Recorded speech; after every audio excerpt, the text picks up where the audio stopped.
In January 1971, Anthony "Tony" Russo, aged 41, a former vault technician turned career criminal, convened the first known meeting for what would later become the most ambitious bank robbery in U.S. history. Russo, familiar with the structural weaknesses of high-security vaults, targeted United National Bank's New York City headquarters at 845 Fifth Avenue, then holding the largest cash reserves in the country. The planning phase began at an abandoned textile warehouse in Jersey City, New Jersey. Participants included Anthony Russo, architect of the operation, specializing in vault security systems. Walter "Walt" DeSantis, 38, master forger and alarm specialist. Leonard "Len" Forsyth, 45, demolitions expert. James "Jimmy" Kramer, 36, getaway driver and logistical coordinator. Victor "Vic" Pirelli, 39, inside man, employed as a night janitor at United National Bank since 1969. Each member was recruited for specific expertise. Trust was built on long-standing criminal associations rather than family ties. Russo personally financed the operation, investing an estimated $95,000, equivalent to approximately $675,000 in 2025, in equipment procurement, safe house rentals, and bribes. Surveillance began in February 1971. Pirelli installed miniature cameras inside maintenance closets and wiring conduits.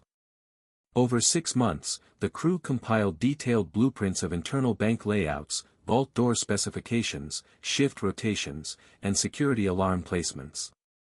DeSantis confirmed that the bank's secondary alarm panel was prone to intermittent faults during summer months due to heat-induced circuit failures. Early reconnaissance revealed a critical vulnerability. A disused sewer main ran beneath the bank's south wing, providing potential covert access with minimal surface disruption. By October 1971, the operational plan was finalized: penetrate through the sewer system, bypass primary and secondary alarms, breach the vault's rear service wall, and extract cash holdings estimated between $15 to $18 million. Timetable for execution was set for the 1972 Labor Day weekend, capitalizing on the 3-day closure of federal banking operations. The intended timeline was 72 hours start to finish, with the first 24 hours dedicated solely to silent entry and vault breach. Precautions were meticulous. Russo ordered the construction of a mock vault in a rented New Jersey warehouse, using dimensions identical to United National Bank's. There, Forsyth conducted controlled explosives tests to ensure silent demolition using thermite cutters and muffled linear charges. DeSantis, leveraging corrupt connections at a local telecommunications provider, arranged for a temporary deadline on all outbound security alarm signals originating from the bank's mainframe between September 2 to 4, 1972. By August 1972, all equipment was pre-positioned in a tunnel safe house 2 blocks from the bank's sewer access point. The final planning meeting was held August 29, 1972. Russo emphasized non-lethality: no guns inside the bank. No hostages. We're ghosts, not soldiers. With all factors aligned, Operation Vaultbreaker entered its operational phase. At 22:03 hours on Saturday, September 2, 1972, the team initiated entry operations.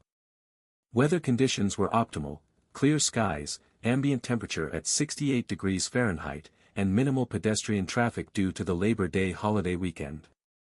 Jimmy Kramer positioned a maintenance work van over the primary sewer access cover on East 54th Street.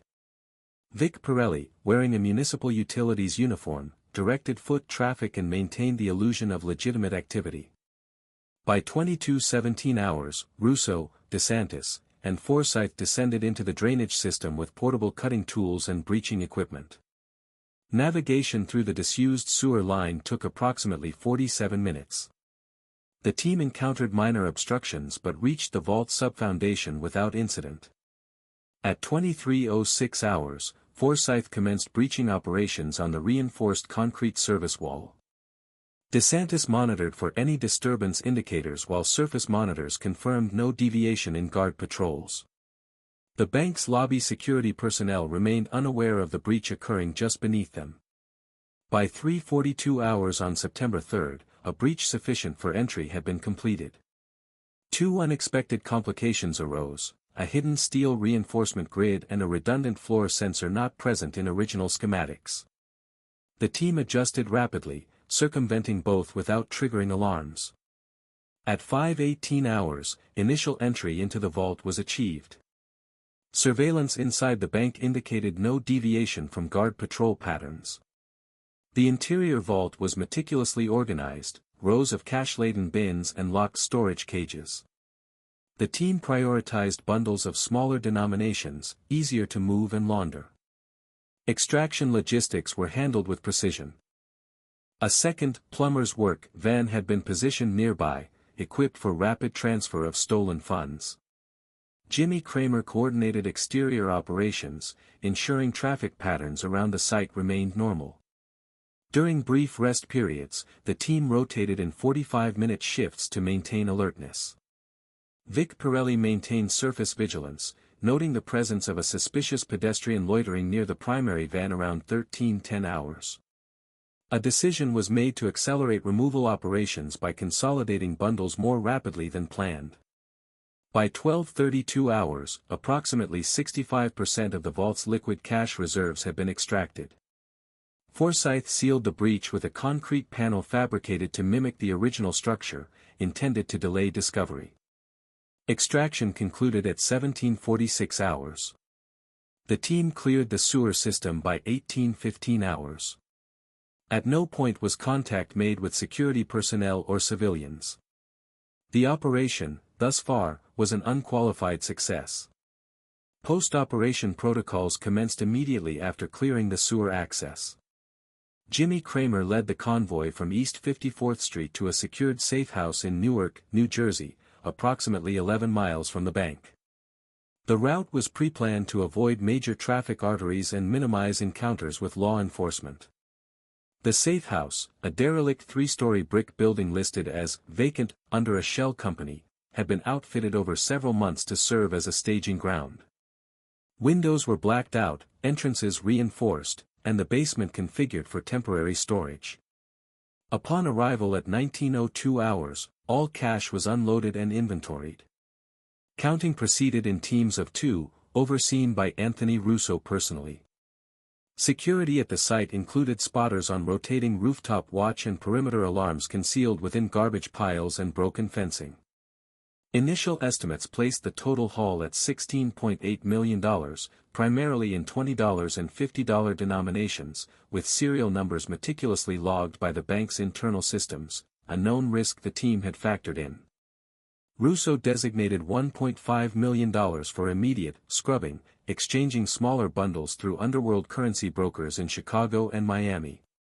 The remainder was divided into 5 shares, each concealed in waterproof trunks. Len Forsyth transported his share to a rural storage unit under an alias in Pennsylvania. DeSantis and Kramer employed different methods, including private safe deposit boxes and concealed compartments within abandoned vehicles staged for later retrieval. Tensions within the group rose by September 5, 1972. DeSantis expressed concerns about the serial number traceability and advocated for immediate international movement of funds. Russo insisted on a cooling-off period, recommending no large expenditures or suspicious activity for at least 6 months. Despite the overall success, one critical oversight occurred. During the initial transportation phase, a low-denomination bill marked with a discrete ultraviolet tracer, used for training purposes by United National Bank's Security Division, inadvertently entered circulation when Vic Pirelli used it to purchase fuel in Jersey City. By September 7, 1972, federal investigators had recovered the marked bill from a routine traffic stop and began triangulating potential routes and timelines related to the robbery. While the crew remained unaware, the first crack in their security had formed. The marked $20 bill surfaced faster than anyone expected. By 9:14 hours on September 7, 1972, a rookie FBI analyst connected the ultraviolet tracer to United National Bank's emergency reserve inventory, the very cash stolen days earlier. Federal agents locked down local gas stations within a 2-mile radius of the point of recovery. Surveillance tapes from one station showed a man matching Vic Pirelli's build and features purchasing fuel in a white work van. License plate analysis identified the vehicle as registered to Atlas Contracting, one of Russo's shell companies. By September 8, FBI Special Agent Michael Broderick authorized discreet tailing operations. Two-man teams shadowed all known Atlas vehicles. Within 48 hours, agents spotted suspicious activity at the Newark safe house, unusual deliveries, non-residential foot traffic, and at least one instance of visible cash bundles through a curtained window. Inside the crew, the first tremors of panic hit. DeSantis, already skeptical, noticed a sedan parked on the street that rotated drivers but never moved. Russo ordered a full operational shutdown and relocation of the remaining cash to multiple secondary caches across 3 states. Too late. At 3:26 hours on September 12, federal agents raided the Newark warehouse. Though most cash had been moved, they recovered $478,000 in marked bills, breaching equipment, detailed bank schematics, and a ledger cross-referencing fake company names to real crew members. Pirelli, assigned to monitor the safe house, fled the scene but was arrested 4 hours later at a Greyhound station in Secaucus, New Jersey, carrying $52,000 in cash and a forged passport under the name Vincent Palermo. Faced with overwhelming evidence, Pirelli agreed to cooperate. In exchange for a reduced sentence, he outlined the entire structure of Operation Vaultbreaker. By September 15, federal warrants had been issued for Russo, DeSantis, Forsyth, and Kramer. The hunters had become the hunted. By September 16, 1972, the FBI's Operation Vaultbreaker task force had over 80 agents assigned to tracking the fugitives. All major airports, train stations, and bus terminals from New York to Chicago were under surveillance. Anthony Russo was the first to break cover. At 2:14 hours on September 17, agents in Trenton, New Jersey, observed Russo at a Western Union office attempting to wire $10,000 to a contact in Montreal. Within minutes, a tactical team arrested him without incident. On his person, $84,000 in cash, a Colt Detective Special revolver, and multiple fake IDs. Under interrogation, Russo remained silent. No cooperation. No plea offers entertained. However, a slip during his booking, a torn receipt found in his jacket, revealed coded notes tied to offshore accounts in Nassau, Bahamas. The FBI opened a parallel financial investigation, uncovering $1.3 million already transferred abroad. Meanwhile, James, Jimmy, Kramer and Walter DeSantis disappeared into separate parts of the country. Kramer's trail led agents to Las Vegas, where he attempted to convert his share of the cash into casino chips. Surveillance footage captured him at the Sands Hotel Casino cash cage. On September 22, 1972, Kramer was apprehended outside a diner off the Strip, attempting to board a Greyhound bus to El Paso. In his motel room, agents recovered $76,000 in small bills and a detailed list of casino pit bosses suspected of laundering money. Walter DeSantis proved more elusive.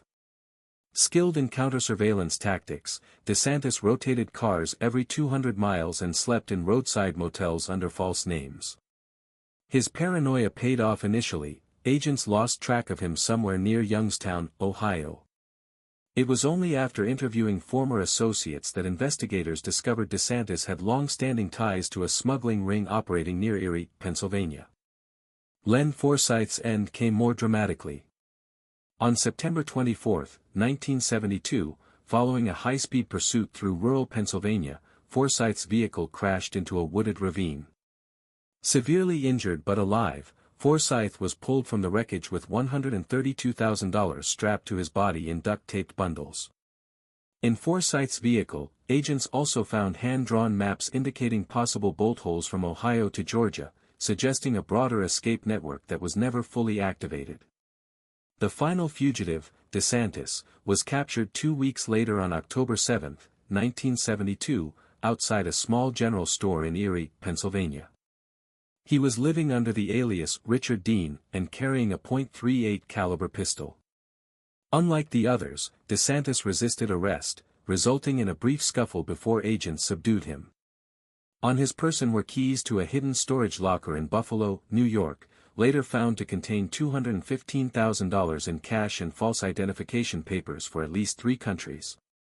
By mid-October, all primary suspects were in federal custody. Of the $16.8 million stolen, just under $5.7 million was recovered. The bulk of the fortune remained unaccounted for, leading to speculation that secondary accomplices or hidden caches still existed. The walls had finally closed in. The federal government wasted no time. Formal charges were filed against the Vaultbreaker crew on October 21, 1972, conspiracy to commit bank robbery, interstate transportation of stolen money, obstruction of justice, and multiple counts of financial fraud. Separate trials were scheduled for early 1973 to prevent defense attorneys from leveraging a unified strategy. Anthony Russo's trial commenced first, in January 1973, at the U.S. District Court for the Southern District of New York. Prosecutors built their case around the physical evidence, the recovered cash, the offshore account links, and testimony from Victor Pirelli, who had turned state's witness.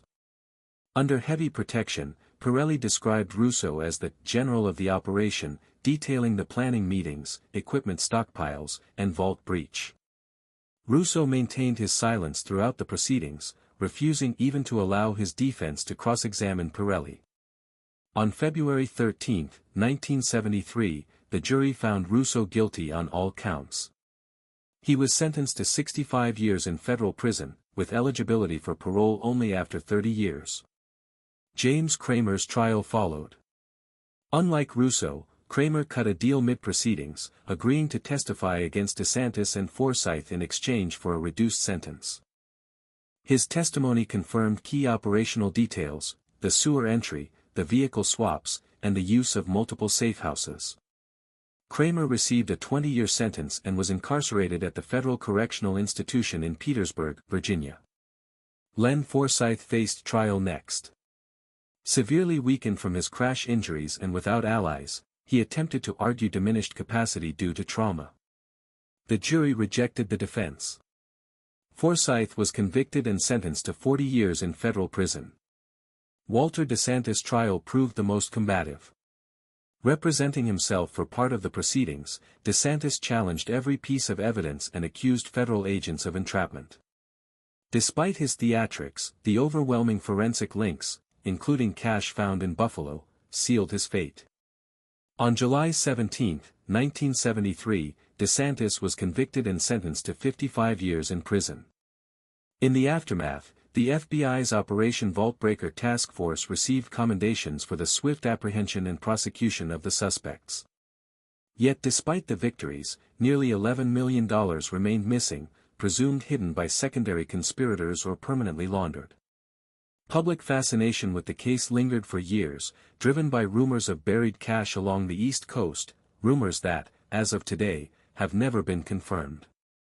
In the years following the Vaultbreaker trials, the legacy of the heist continued to shape both criminal and law enforcement strategies.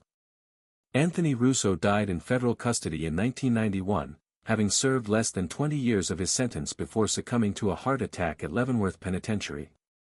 He never disclosed the location of the missing funds. James Kramer, paroled in 1986, disappeared shortly after his release. Last verified sighting placed him in Belize, under an assumed name. No efforts were made to extradite him due to lack of active warrants. Len Forsyth served 31 years before being paroled in 2004. A broken man, Forsyth lived quietly in Scranton, Pennsylvania, until his death in 2012.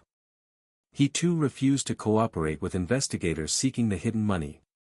Walter DeSantis, bitter and combative to the end, died in 1999 at the Federal Correctional Institution in Allenwood, Pennsylvania, following a prison yard altercation. The FBI officially closed the active Vaultbreaker investigation in 1987 but maintained periodic reviews of associated financial activity. Several suspicious land purchases and offshore deposits believed linked to the missing funds were noted over the decades, but no conclusive recovery was ever made. Public fascination endured. Books, documentaries, and dramatizations kept the Vaultbreaker heist in popular memory, with countless amateur sleuths attempting to trace the lost millions. Rumors persisted of cash buried in safe houses along the eastern seaboard, in abandoned farms, in sealed oil drums beneath construction sites, and in forgotten bank deposit boxes opened under dead aliases. None of these leads ever produced confirmed recoveries. The United National Bank heist remains, to this day, the largest unrecovered cash theft in U.S. history. Operation Vaultbreaker ended in arrests, trials, and convictions, but not full resolution. The money vanished as completely as if it had been swallowed by the earth, leaving behind only legends, ruined lives, and the eternal allure of the perfect crime.